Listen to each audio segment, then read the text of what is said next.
morning, everyone. Today we're reading from Mark chapter 13, NIV translation. As he was leaving the temple, one of his disciples said to him, "Look, teacher, what massive stones, what magnificent buildings." "Do you see all these great buildings?" replied Jesus. "Not one stone here will be left on another. Everyone will be thrown down." As Jesus was sitting on the Mount of Olives opposite the temple, Peter, James, John, and Andrew asked him privately, "Tell us, when will these things happen? And what will be the sign that they are about to be fulfilled?" Jesus said to them, "Watch out that no one deceives you. Many will come in my name, claiming I am he, and will deceive many. When you hear of wars and rumors of wars, do not be alarmed. Such things must happen, but the end is still to come. Nation will rise against nation, and kingdom against kingdom. There will be earthquakes in various places and famines. These are the beginning of birth pains. You must be on your guard. You will be handed over to the local councils and flogged in the synagogues.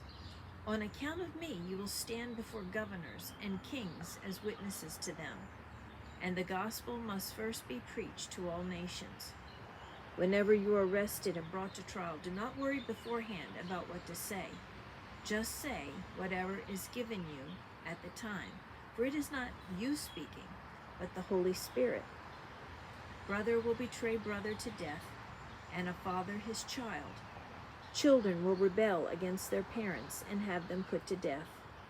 All men will hate you because of me, but he who stands firm to the end will be saved. When you see the abomination that causes desolation standing where it does not belong, let the reader understand. Then let those who are in Judea flee to the mountains. Let no one on the roof of his house go down or enter the house to take anything out. Let no one in the field go back to get his cloak. How dreadful it will be in those days for pregnant women and nursing mothers. Pray that this will not take place in winter, because those will be the days of distress, unequaled from the beginning when God created the world until now, and never to be equaled again. If the Lord had not cut short those days, no one would survive. But for the sake of the elect whom he has chosen, he has shortened them. At that time, if anyone says to you, 'Look, here is the Christ,' or 'Look, there he is,' do not believe it.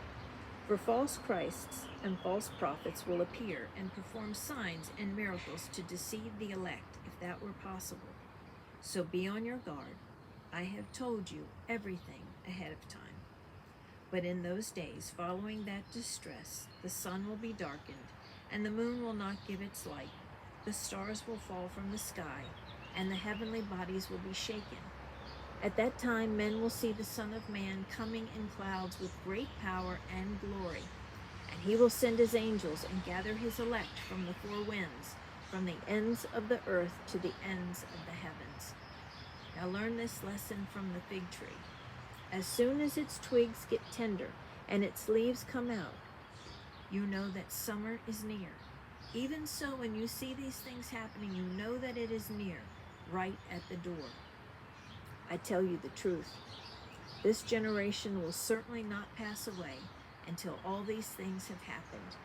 Heaven and earth will pass away, but my words will never pass away. No one knows about that day or hour, not even the angels in heaven, nor the Son, but only the Father. Be on guard. Be alert.